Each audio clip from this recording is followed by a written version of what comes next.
इसमें हमारे पास एक इन्फॉर्मेशन थी कि एक अकाउंट हैं दो लेडीज़ के, गीतांजलि है एक और दूसरी नीरूबाला है। इनके अकाउंट में जो ट्रांजैक्शन हो रही है वो इनकी जो एसेट्स और इनकी जो बेसिकली डिस्प्रोपोर्शनेट एसेट्स के अकॉर्डिंगली इनके एसेट्स उतने नहीं है जितनी ट्रांजैक्शन हो रही है। उसको ध्यान में रखते हुए हमने ये इन्फॉर्मेशन जो इनपुट थी वो हमारे फाइनेंशियल इन्वेस्टिगेशन यूनिट से शेयर की। फाइनेंशियल इन्वेस्टिगेशन यूनिट के द्वारा जो ये अकाउंट थे उनको प्रॉपर चेक करने के बाद ये पाया गया कि इनके खाते में पैसे आ रहे हैं और आगे भेजे जा रहे हैं। जो इन दोनों के घर वाले हैं, एक घर वाला राजकुमार है, दूसरे का घर वाला सोनू टिड्डी, वो दोनों ही जेल फिरोज़पुर में बंद हैं, बंद हवालात हैं। उनका फिर इनसे जो बातचीत हुई, जो बात प्रीलिमिनरी इन्वेस्टिगेशन थी, उसके दौरान ये सामने आया कि इनकी जो पूछताछ में सामने आया कि वो दोनों अंदर बैठे हुए ड्रग का कारोबार चला रहे हैं, जो परचून टाइप। वो किसी और को बोलते हैं कि हमारे यहाँ खाते में पैसे डाल दे और आपको फलान जगह से सामान मिल जाएगा। ऐसा एक नेटवर्क चलाने की कोशिश की जा रही थी उनके दौर से।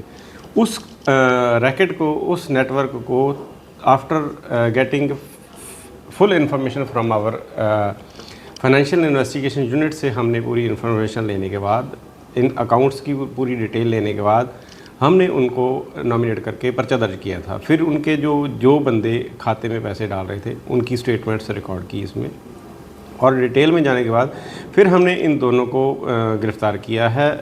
बेसिकली नीरूबाला को हमने गिरफ़्तार कर लिया है, सोनू टिड्डी को और अमरीक, तीनों को गिरफ़्तार किया है हमने। अमरीक, सोनू टिड्डी और राजकुमार, ये तीनों जेल में थे। इनकी तीनों की गिरफ़्तारी हमने की है। अभी हमारे पास जो गीतांजलि है और राजकुमार है, ये एट लार्ज है, इनको अभी गिरफ्तार करना बाकी है। सर, कितनी अमाउंट के ट्रांजैक्शन ये लोग कर चुके थे, कहाँ से वो ट्रांजैक्शन आते इनके खाते में आता और ये आगे कहाँ भेजते थे?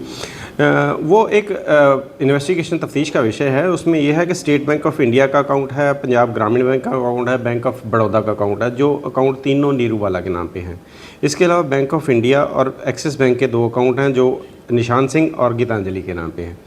जैसे टोटल इनके खाते में 1,61,00,000 और 3,556 रुपये हैं जो ट्रांजैक्शन इधर उधर हुई है, जिसमें कोई 5,000 है, कोई 10,000 है, कोई 2,000 है, कोई 4,000 है।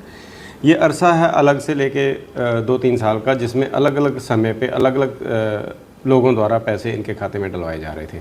उनको देखते हुए फिर हमने यही फाइनेंशियल इन्वेस्टिगेशन यूनिट से शुरू किया है और इनके खातों में किसके तरफ से यूपीआई द्वारा पेमेंट आ रही थी उनको हम आगे तफ्तीश करेंगे, उन तक पहुंच रहे हैं, ताकि हम इस विषय पे ये ज़रूर खुलासा कर सकें कि ये जो पैसे हैं इनके खाते में क्यों करवाए गए और इनके खाते में से आगे पैसे किसी खाते में गए।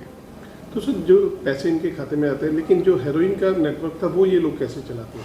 हेरोइन का नेटवर्क वही तफ्तीश का विषय है। इसमें जो सोनू टिड्डी है, इसकी हमने गिरफ्तारी की है कि हम बाहर फ़ोन करते थे और वो डिलीवरी बाहर हो जाती थी, खाते में पैसे आ जाते थे और हमने आगे वाइफ को डायरेक्शन कर देते थे कि हमारा चल जाएगा। उनकी फ़ोन की जो नेटवर्क है वो चेक करेंगे, वो देखते हैं, स्क्रॉल करके उसको चेक करते हैं। दूसरा ये है कि जितने लोगों के खाते में से पैसे यूपीआई ट्रांजैक्शन हुई है उनको, और जिनके खाते में इनकी तरफ से गीतांजलि या नीरूबाला की तरफ से खाते गए हैं उनको वेरीफाई करने के बाद हम जो जिस भी नतीजे पे पहुंचेंगे वो आपसे शेयर कर लिया जाए। सर, ये ट्रांजैक्शन जो इनकी तरफ से किए गए वो इंडिया में किए गए या पाकिस्तान में भी किए गए? वो सारी अभी तक जो पाई गई है वो लोकल है। अभी तक कोई ट्रांस बॉर्डर ट्रांजैक्शन का कोई क्लू सामने नहीं आया, लेकिन वो हमारा फाइनेंशियल इन्वेस्टिगेशन यूनिट जो है तफ्तीश कर रहा है। वो हम जैसे जैसे हमें डायरेक्शन और क्लियरेंस होती जाएगी वैसे वैसे हम इस पर प्रोसीड करेंगे। जो इसमें अभी और भी लोग जो फिगर होंगे हम उसको भी गिरफ्तार करेंगे।